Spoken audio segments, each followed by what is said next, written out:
Lūk, piemēram, bandīti. Viņiem taču arī ir savi attiecību noteikumi, vai ne? Jā, viņi tur sit, nogalina viens otru, bet tajā pašā laikā viņiem ir noteikti noteikumi. Un šie noteikumi, piemēram, tiem ir izstrādāti noteikti rituāli. Mēs to saucam par tiesībām. Tātad pirms tiesībām bija rituāli, kas vēlāk pārtapa par tiesībām konkrētu zinātņu dokumentu veidā. Es, piemēram, esmu jurists tādā veidā juridisku dokumentu un tam līdzīgi. Tātad bandīti karo savā starpā. Bet tas taču nenozīmē, ka viņi katru dienu šauj viens otrā. Tas nozīmē, ka viņi vienojas. Sakāv viens otru, apsēdās, saskaitīja zaudējumus, novērtēja, ko katrs var, ko otra banda var, un vienojās. Šī ielas puse, tu aplaupi, iekasē nodevas, no šīs puses es aplaupu, iekasē nodevas kioskus.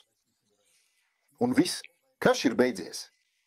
Pēc tam uzkrājās pretrunas. Kāds no viņiem nolēma, ka viņš jau ir krutāks, viņam vairs nav 500 bandītu, bet jau 1000. Un atkal, vai arī cits vārds, jā, vai arī cits vārds. Atkal karš, pēc kura atkal vienojās. Lūk, principā tieši tāpat darbojas cilvēces mehānisms. Tikai to sauc par tiesībām. Tas ir pasaules karš vienojās.